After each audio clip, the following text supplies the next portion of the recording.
Hello, regular knife people.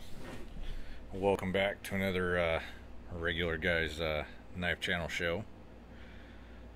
We've returned from the Blade Show West 2022 there in Salt Lake City, Utah. Yeah, so there was no video of the actual event. It was it was kind of a madhouse. Yeah, it was. Yeah,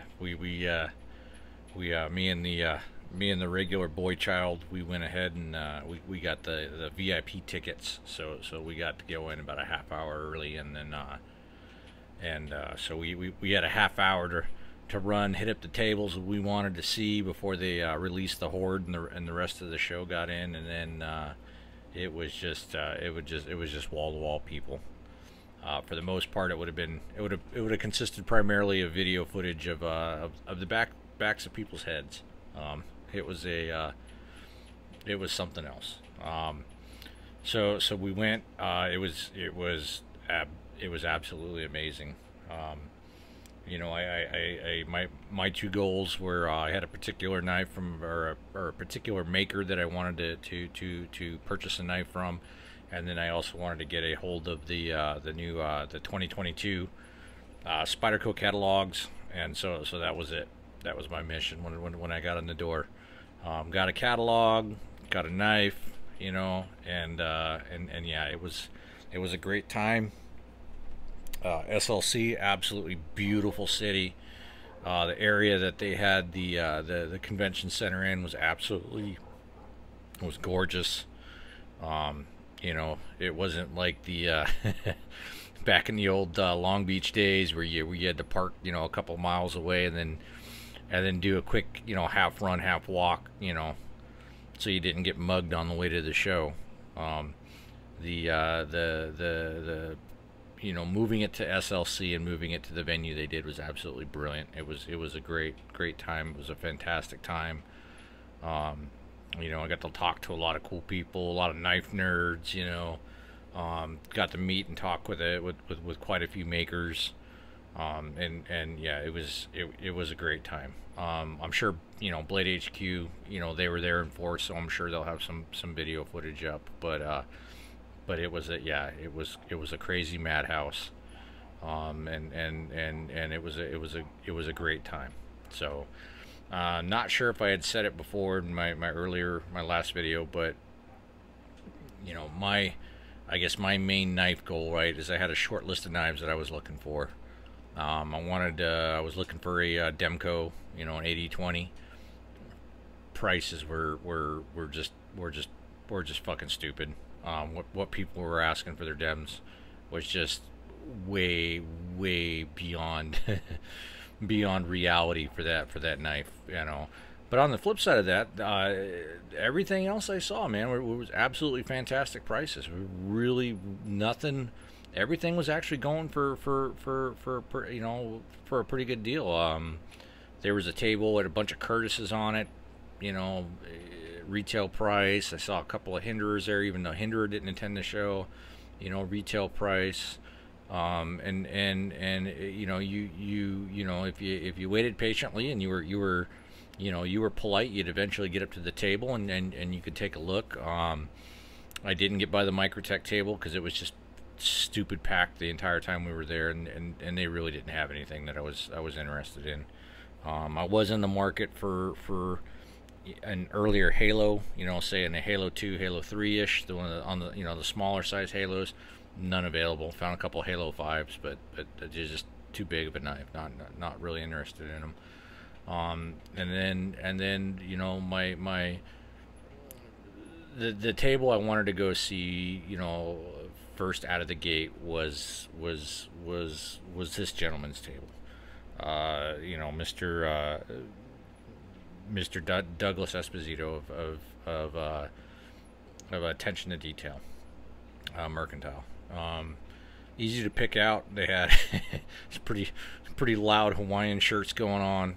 They were easy to find, and so me and the boy child, we made a beeline directly to his table first and caught them while they were still unpacking mostly, and got to spend some time talking with him, going over his philosophy, going over his kind of ideas behind his knives, the and why they were made the way they were, and kind of the ideas he had in his head for the knives that he was making, and really his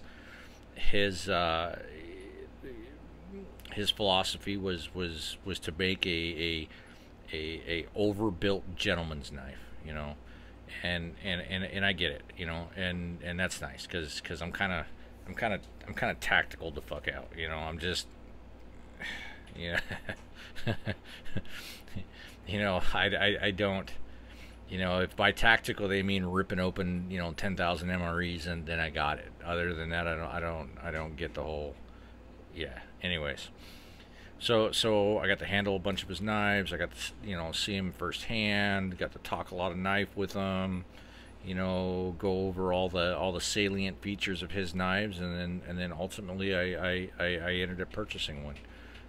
We had to run around. I only had a half hour before, like I said, before the herd was released, and so I definitely wanted to get a product catalog for Spyderco. And if you don't know about the Spyderco catalogs, they are an absolutely phenomenal reference tool, because they display the knives in 1-to-1 scale. So just by going through that catalog, you get a good idea of the actual size of that knife, because it's kind of hard to do when you're just picking out overall length, blade length, weight. It's kind of hard to get a good understanding of the actual size of that knife, and Spyderco puts out such a phenomenal catalog that it is a great reference tool if you collect Spydercos. Obviously fortunately there was no Sal was not present at this show.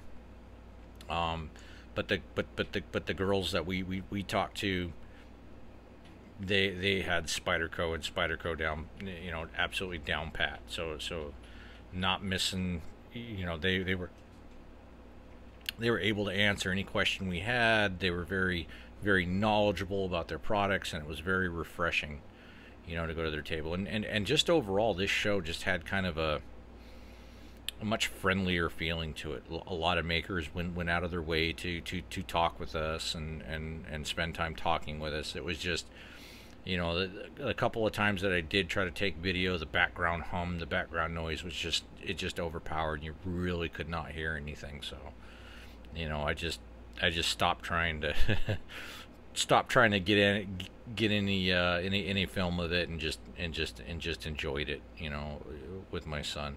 It was a good experience. I learned that I probably should have paid a little bit closer attention to my son and his ability to flip a butterfly knife around.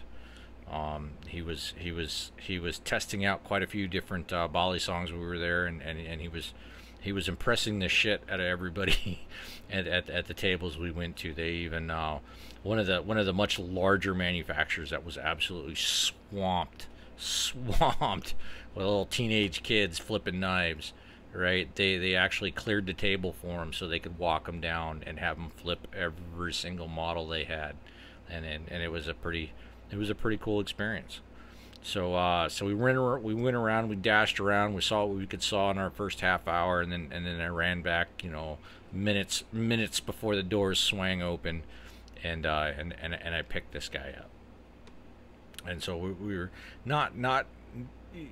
We'll talk about it, but maybe not so much a review. Talking with Douglas, he was there at his table. Right up front, Mr. Esposito let me know that this was this wasn't a production knife, or this wasn't going to be in his normal lines. It's got a couple of features that aren't common. That he was just checking out, and this was very much a prototype knife, right? And prototype kind of means a couple of things, right? You're gonna get a couple of features that aren't very common, but it might not have the same amount of refinement, that a knife that's, say, been in production for a couple of years. In no way does that take away from the knife itself. It's an absolutely gorgeous knife, as I'll talk about, as we go on.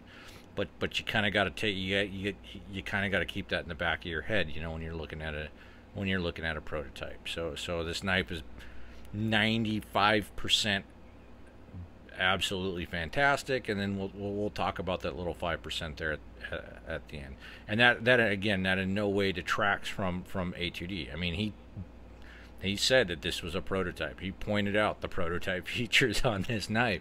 So if there's anything about it that I'm not happy with, well, that's kind of on me.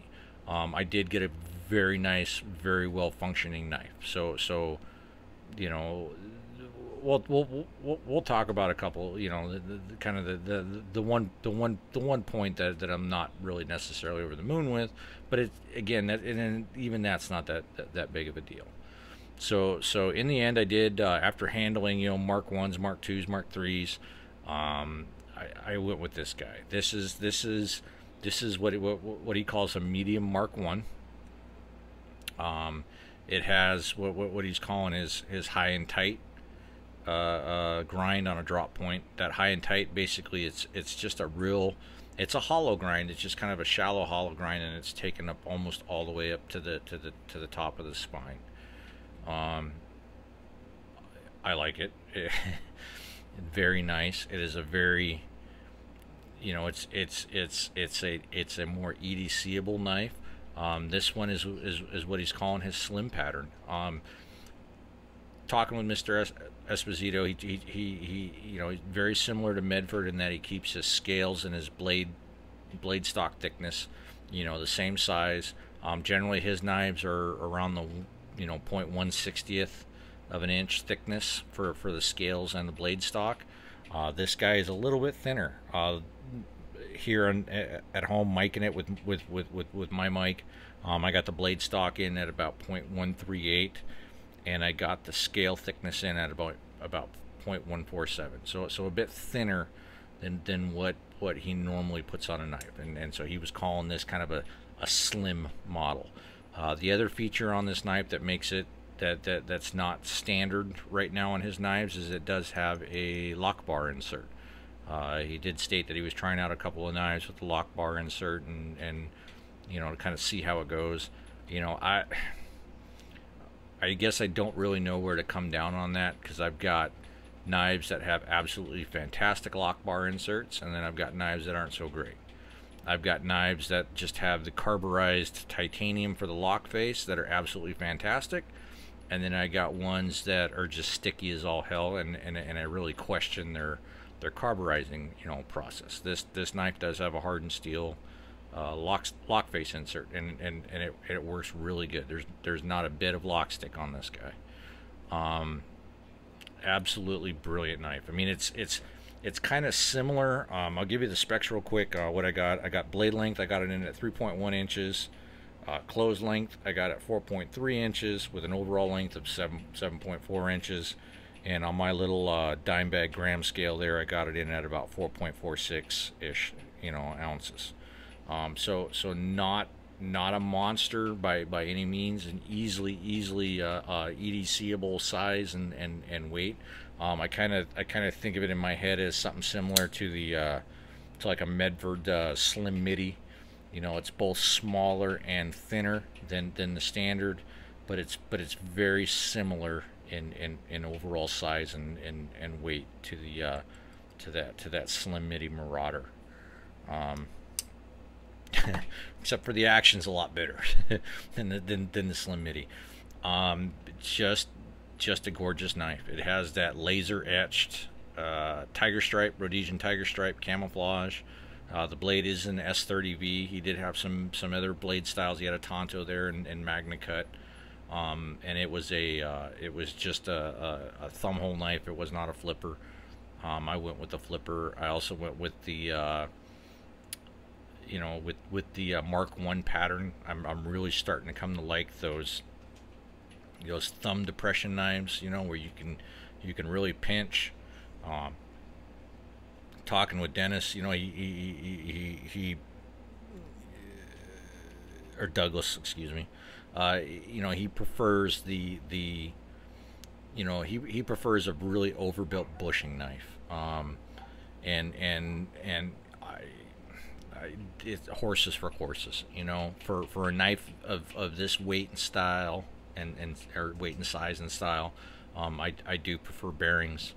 And so long as they're the right bearings, and we'll go over that toward, you know, here towards the end. But I prefer, you know, it's horses for courses. There's some knives that I want bushings on, and there's some knives that I want bearings on. You know, and as Douglas stated, he does hunt. You know, him and his friends do hunt. They do use their knives to gut and process game, and they do use them in a real world style, and he prefers to get and you know, and he believes he gets more reliability out of those you know, bronze bushings, and hey, you know, got it, you know, and you know, I haven't seen anything or experienced anything to disagree with them.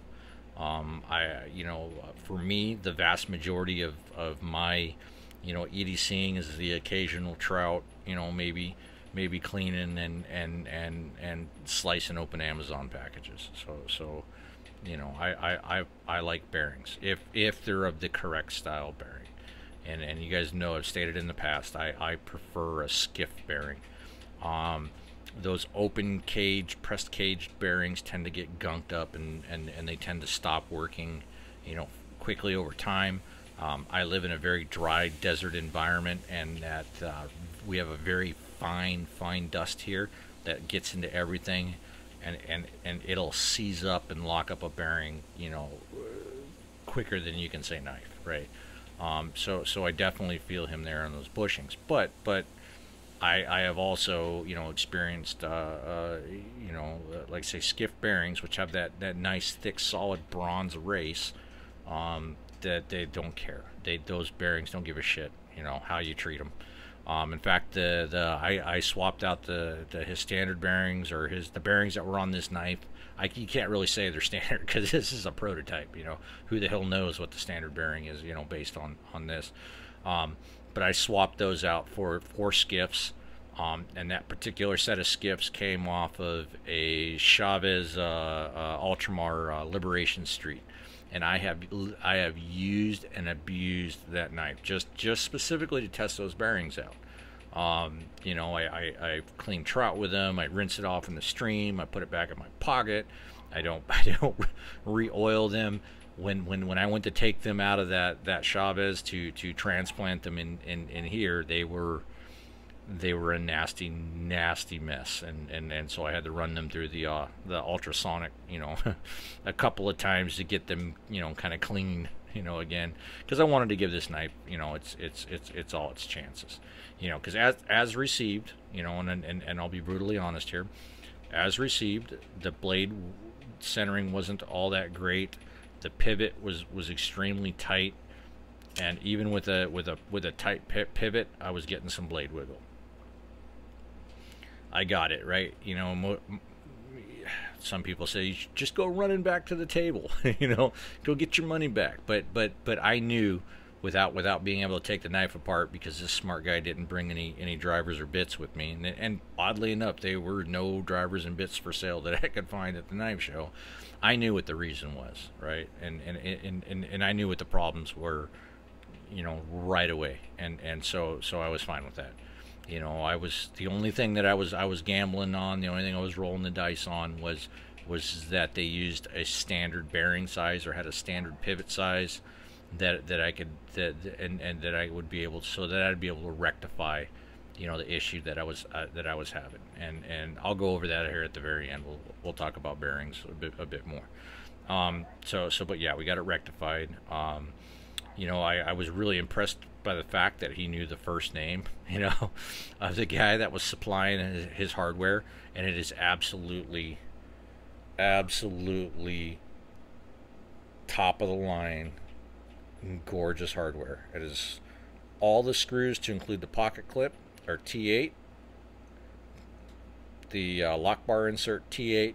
The pivot is a you know, it is not It is not an anti-rotation pivot style, but it is a T15, and they're absolutely, that really tight precision made hardware that you look for on a knife, that you've spent a couple of bucks on.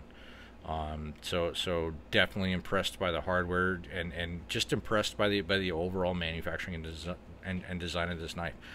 Every edge has been chamfered, and oddly, and this is probably one of the first knives I've seen it on, but it's machine chamfered. As is they ran it through a machine and used a chamfering bit or something, similar to chamfer the edges. A lot of times you see it just kind of rounded off on maybe the belt grinder, but this has a very consistent chamfered edge throughout, which leads me to believe that it was done with a machine tool.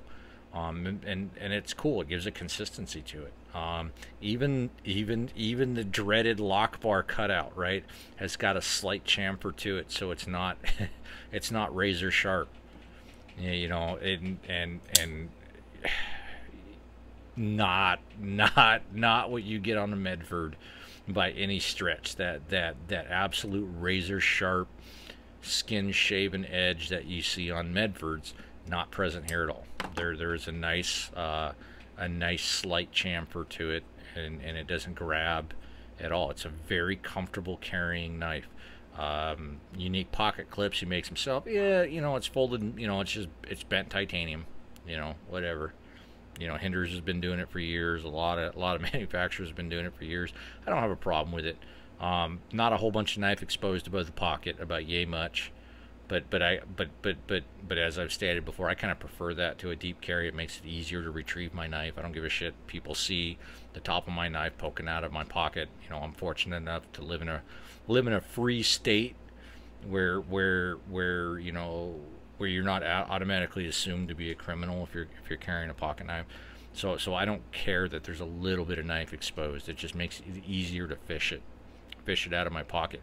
Plus, on these frame locks, what tends to happen is that little recess there that provides the the springiness to the lock bar there on those deep carry clips, that likes to get snagged in the pocket when pulling it out. So these regular depth carry clips, kind of help prevent that. And I do appreciate, how low profile and streamlined it is. It goes into the pocket just fine. It locks into the pocket just fine. It doesn't grab on the top seam of the pocket there, and you don't feel it in the hand. So I mean, what more do you want from a pocket clip? I don't know. It does have a nice over travel stop. It's a little different. It's not flush, down with the actual body of the scale here. It sits a little bit proud, and it's rounded over. It's chamfered, and it is kind of a it's kind of a pleasing thing. It breaks up the scale a little bit, and I kind of like that. All the screws, I'm not 100% sure. See if I got a magnet here somewhere I can test them. That would probably be a smart thing. Ooh, I do. I got one here on the back of my.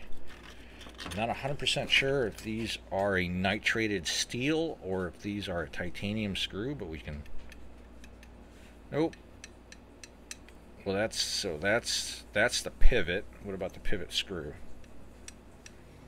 Yeah, so they're a nitrated stainless. The pivot and the pivot screw are. The body screws are definitely non-magnetic, which would lead me to believe that they're a titanium. They're an anodized titanium.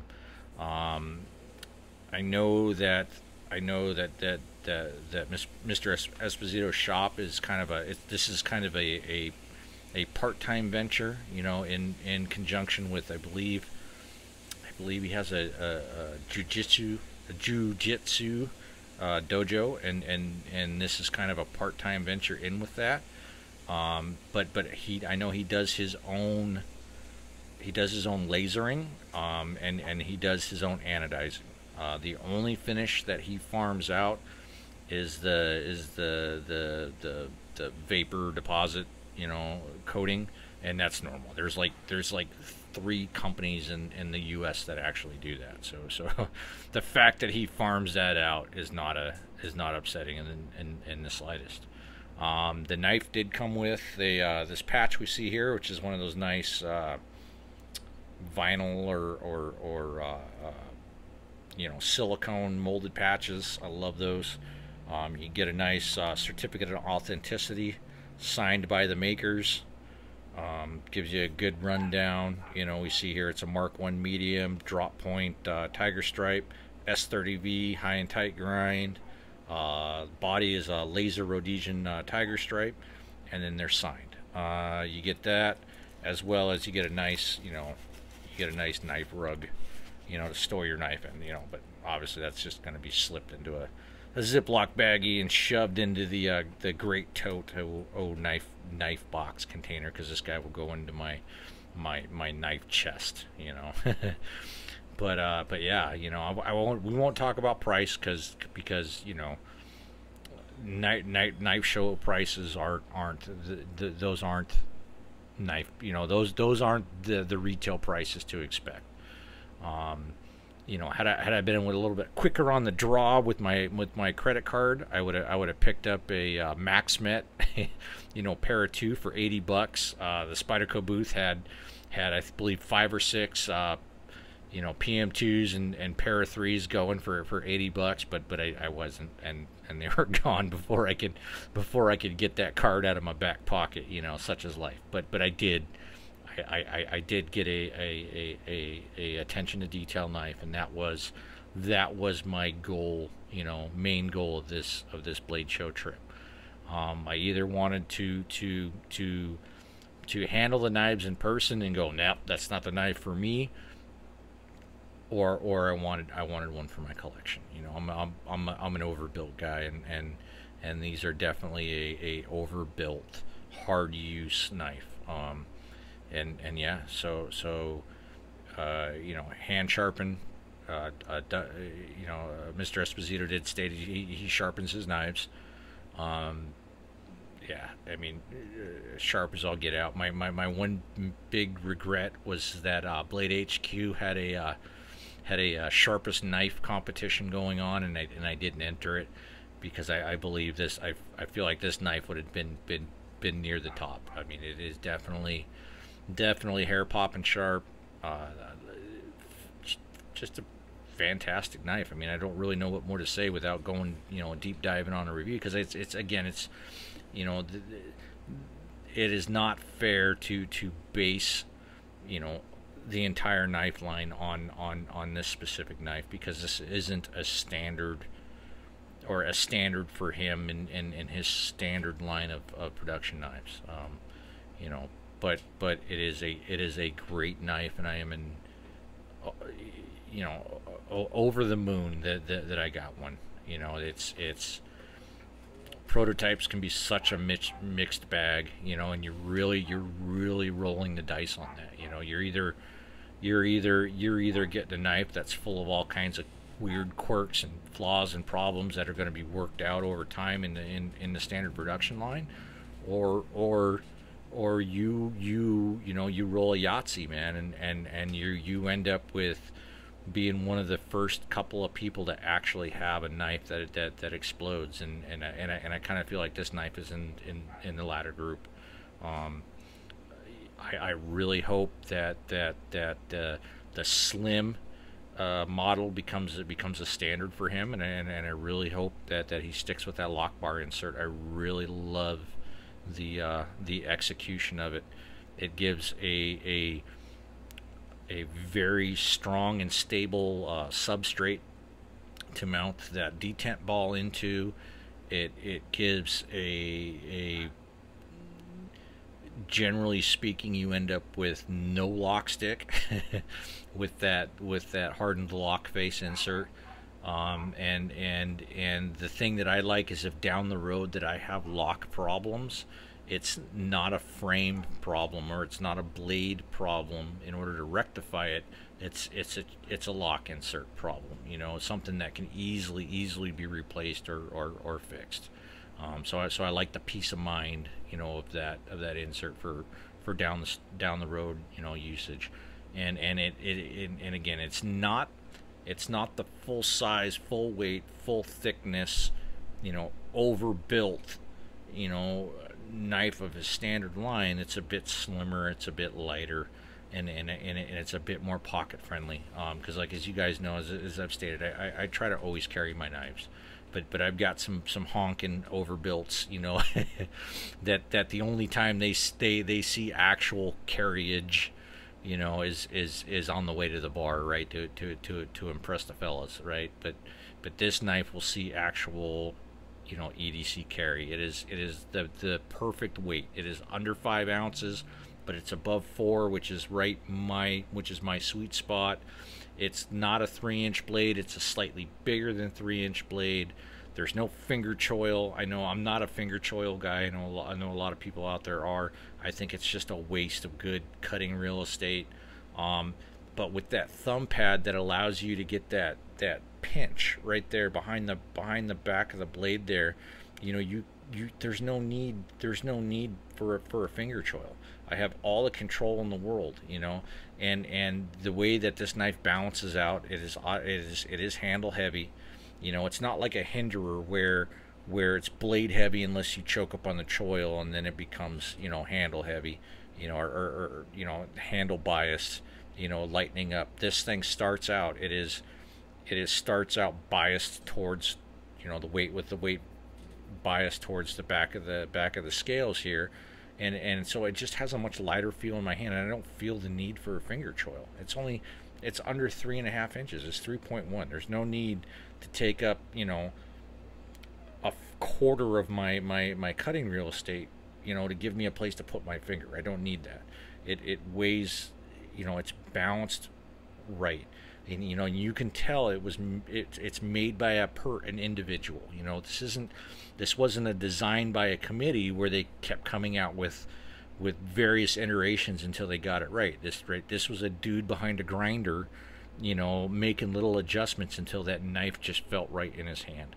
And it's kind of a hard feeling to express in words, and you really just have to pick that knife up, you know, to experience it. But this has it. You know, it feels like one dude behind a grinder made this knife.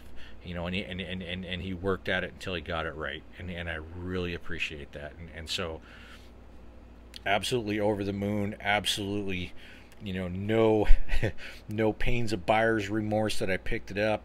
In fact, I carried it around in the front pocket of my hoodie with like a death grip on the knife rug there, so that I wouldn't lose it, because yeah, this is it. I love this knife. You know, is it the be all end all best knife ever? No, fuck no, right?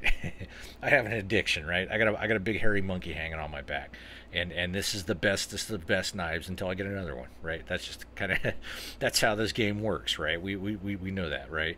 But it will definitely have an honored, you know, spot in my top drawer of my knife box there, because it's yeah, you know, I got to shake the man's hand. I got to talk to him about his philosophy.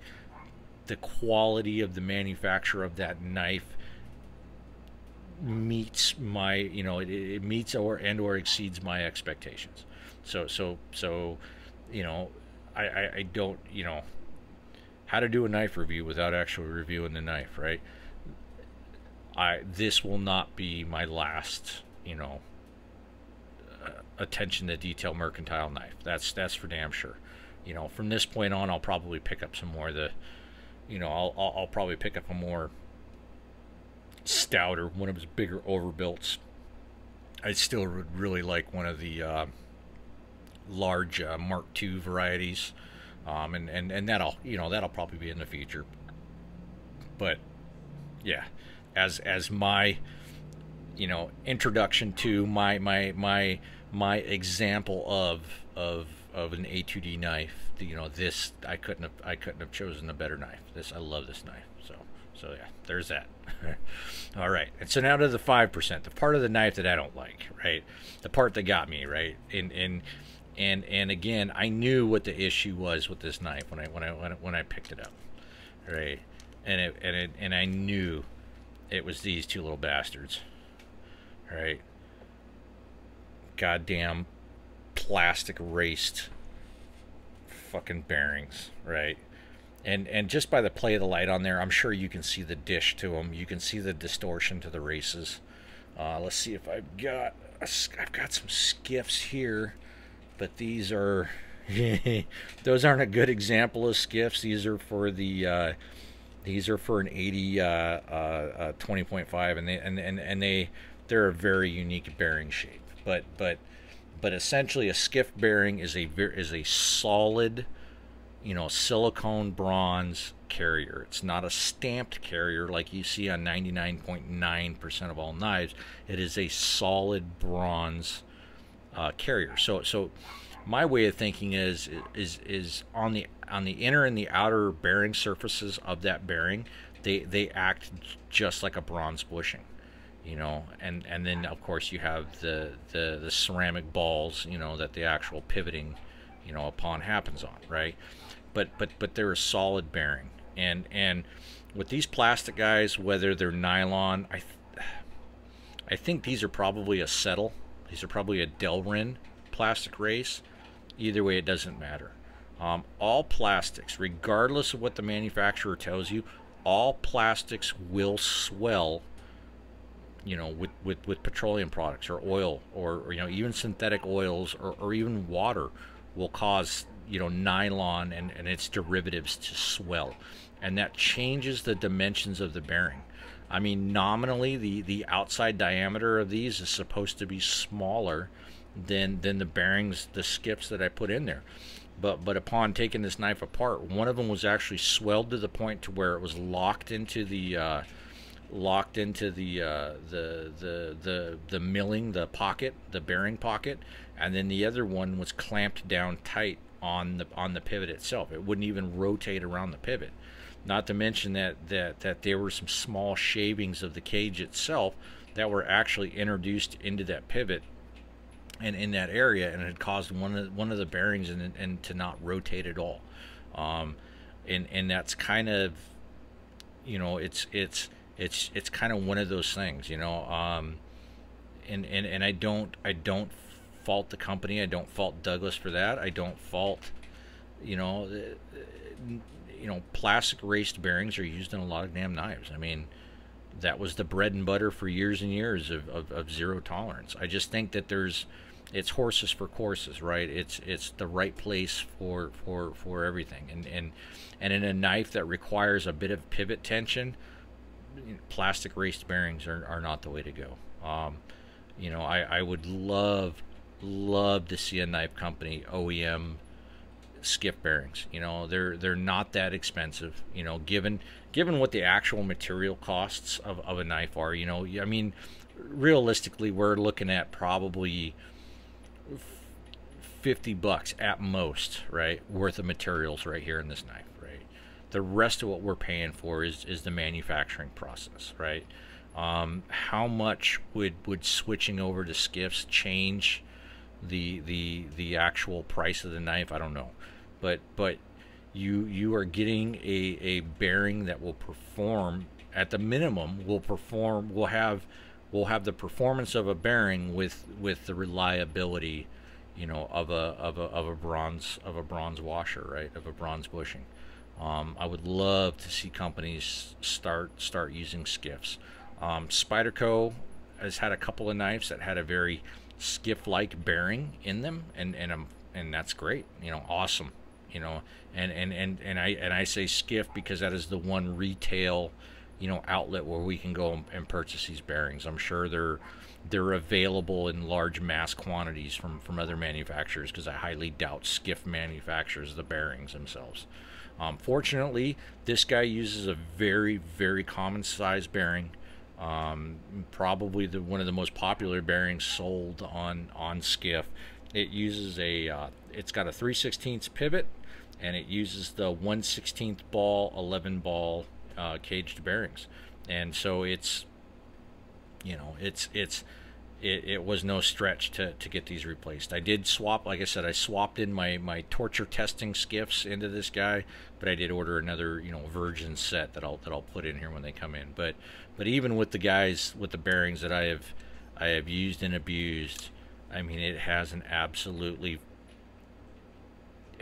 I hate to say hydraulic, right? Because that's normally the excuse we use for Chris Reeves. Oh, it's got a hydraulic action, right? But it has a very hydraulic action. It is very smooth, and that is a testament to how well, you know, how parallel the scales are to each other when everything is tightened down. I like that in that I can really tighten this pivot down, and still have that action onto it. And without having to dump in a bunch of Loctite, you know, and you know, it's a great knife. But again, like I said, I don't fault the company. A lot of companies use these bearings. Like I've been saying for a while now, I think Hinderer's been using a cheaper and cheaper grade of bearings, you know, in their knives. You know, whether that's a cost-cutting method to keep those knives at, you know, those XM18s and those Eclipses and half tracks, and keeping those knives at that 425 mark, you know, I don't know. But I anytime I order a new knife, if I can find it on the compatibility scale or the compatibility chart they have there at Skiff, I do order a new set of bearings for it, and I just run with Skiffs. They don't always make any kind of difference, you know. Sometimes you can't tell. Let's see if I got it over here. Yep. The my Liberation Street is kind of gunky because I've used the hell out of it lately. It's gross, but this guy made no difference whatsoever. Nothing. You can't tell the difference between the stock bearings and the Skiff bearings. You're not in the feel of it anyways.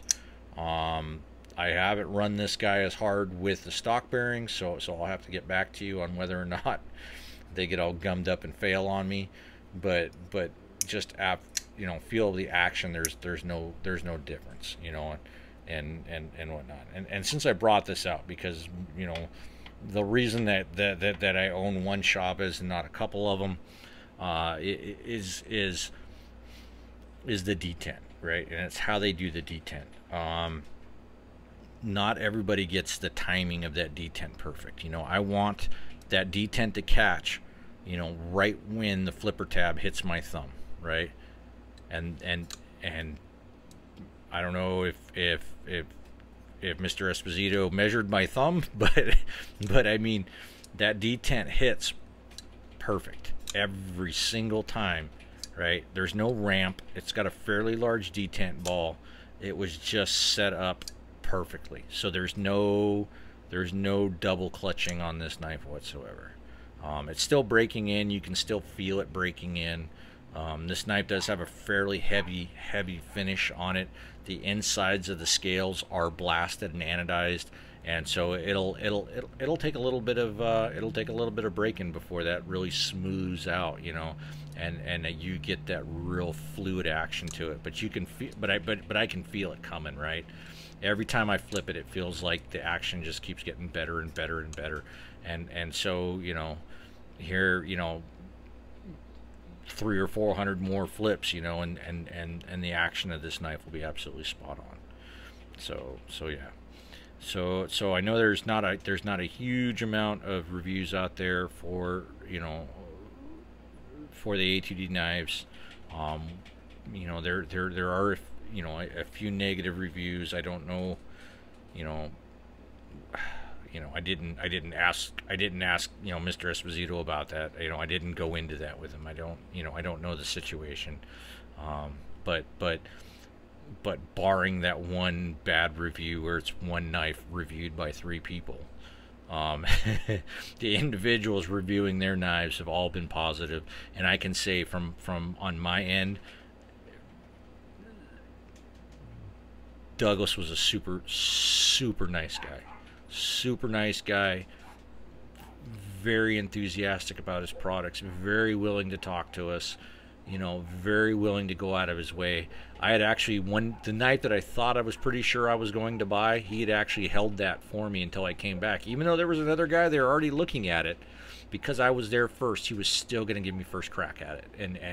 And that, to me, man, that, yeah, So I really appreciate it. I really appreciate the knife, and I really appreciate the opportunity to own something that's fairly unique. Being that this is that he has, and well, at least is what he told me. He's only produced a few in this slim pattern, and that lock bar insert is a prototype that he's working on. I'm, I feel fairly blessed to have a very unique version, of this knife, and yeah, and I don't know, that tiger stripe, man, it just does it for me. I'm not generally a tactical knife guy, and I don't really look at this as kind of a tactical knife, and I look at that more as art, if I buy a Medford, it's going to be a flamed Medford. I love their flaming. I love the patterns that they do, but I like a knife that's got some artistic interest to it, and this knife has that, especially with that laser engraving on it, and time will tell how it stands up to to being knocked about with the other random shit I carry in my pocket, but as this is a knife that's has easily earned a spot in my permanent collection. I'm not worried about killing its resale potential by getting a scratch in it. It's a scratch that I earned using my knife. I don't care. So yeah, so that's kind of my roll up. I apologize, man. But that blade show, that trip, that was for me and the boy child, and I wasn't going to intrude, on that experience by making them stand around and us trying to get interviews and trying to talk over the crowd. It was crazy. If you were there, or then it was a madhouse, and it was just absolute wall to wall knife porn.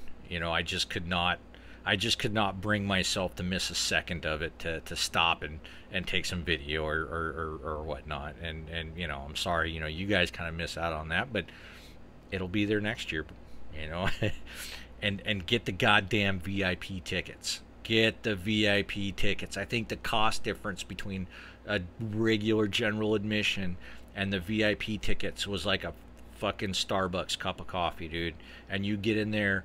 We were in this huge we got there early. We got there like 2.5 hours before the show actually started, and before they let the early, the VIPs in, we got there 2.5 hours early, and we were in this huge massive line already. And when the lady came up and she said, everybody with a VIP ticket, or a VIP wristband, put their arms in the air, that line got small quick, and all of a sudden there we were, 20 people back from the door. And when we were waiting in line with, because the guys that got them VIP wristbands, they were some hardcore knife nerds. I had some absolute fantastic conversations, man. Everybody was pulling their EDCs for the day out. We were showing them off. It was a great experience, to be in that group. And plus all the teeny bopper fucking bally song flippers were at the back of the line, so that put us ahead of them, got us out of that mess, right? And it was like nothing. And then you got a half hour, to run around and find that knife. It was an exciting experience, and I will definitely be going back next year. Blade HQ, the Blade show, man, you guys did a fantastic job. And like I said, it's not like a gun show, right? You weren't surrounded by beef jerky and Beanie Babies and 30 round, and 20 round, M16 magazines, at 8 times the price that you could find them on the internet. They were some smoking deals, and on some very, very desirable knives. If I'd have had 10 grand in my pocket, I'd have spent every dollar of it, because they were some phenomenal deals there, phenomenal deals. And in the end, I blew my wad, I blew my chunk here on this beauty. So yeah.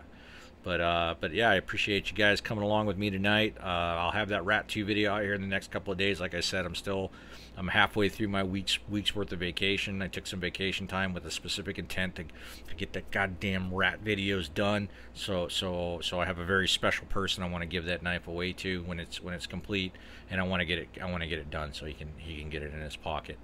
And so we'll have that video up here in the next day or two, and we'll call it done on that Rat, and then we'll move on. I did get to go to I did see the original Goat table. God, no wallets. That was I was hoping to get an OG wallet, but they didn't bring any with them because I guess they're doing a redesign. Anyways, they did have some very interesting scales there. They did have some very interesting scales. There was a Yojimbo that's with some titanium scales that were that's changed kind of the handle, kind of the scale layout and the ergonomics a little bit to be more mainstream. Got rid of that real narrow tail to the scales, made it a bit bulkier so you can get more of a normal grip on it. And from what the owner was telling me, they're gonna come with a unique lynch clip made specifically for them. So I'm excited to see those here in the next couple of weeks, and I have a very deserving Yojimbo that we can do a pimping project on here, right? And so hopefully we'll look for that here in the future, and yeah, but I appreciate you guys coming along to see me tonight, and I wish you a fantastic rest of your night. This is the Regular Guy and his Regular Guy's Knife channel, and we're signing off.